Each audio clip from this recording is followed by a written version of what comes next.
আসসালামু আলাইকুম viewers, Nusrat and mummy চ্যানেলে আপনাদেরকে স্বাগতম। চলে আসলাম নতুন আরেকটি ভিডিও নিয়ে। আজকের ভিডিওতে আমি রান্না করব মৌরলা মাছ বা মলা মাছ দিয়ে আলু দিয়ে চচ্চড়ি।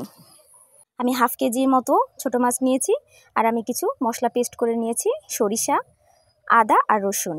সরিষা দিলে এই মাছটা খেতে অনেক ভালো লাগে। এদিকে আমি হাফ কাপ পেঁয়াজ কুচি করে নিয়েছিলাম, এগুলোকে আমি ভেজে নিলাম। পেঁয়াজ ভাজা হয়ে গেছে, এর মধ্যে আমি সামান্য পানি দিয়ে দিলাম। এখন আমি এর ভেতরে বাটা মশলাগুলো দিয়ে দিব।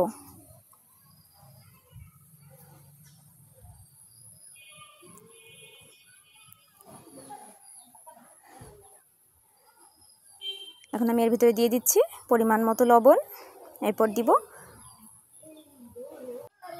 হাফ চামচ দিব হলুদের গুঁড়া,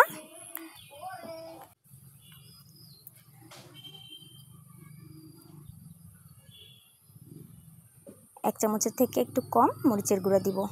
এখন আমি মশলাগুলোকে ভালোভাবে কষিয়ে নিব। বেশ কিছু সময় ধরে আমি মশলাগুলো কষিয়েছি। মশলাটা যত কষানো হয় তরকারিটা খেতে তত বেশি টেস্ট হয়। আমার মশলা কষানো শেষ। এখন আমি এর ভেতরে কেটে রাখা আলু আর মাছগুলো দিয়ে দিচ্ছি। এখন আমি উল্টে পাল্টে ভালোভাবে নেড়েচেড়ে নিব।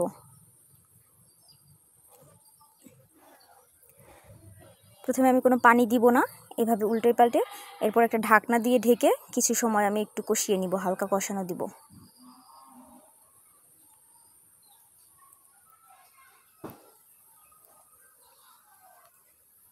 মশলার গায়ে যে পানিগুলো ছিল সেগুলো ছেড়ে আসবে, এতেই কিছুটা সিদ্ধ হয়ে আসবে। সিদ্ধ হয়ে গেছে। এখন আমি এই পর্যায়ে কয়েকটা কাঁচামরিচ দিয়ে দিলাম আর এখন আমি অল্প কিছু পানি দিয়ে দিব। গুঁড়া মাছ রান্না করতে খুব বেশি পানির প্রয়োজন হয় না। আর এই মলা মাছ রান্না করতে হলে ঝালটা একটু বেশি দিতে হবে, এতে খেতে টেস্ট হয়। আমি কিছু পানি দিয়ে নিলাম।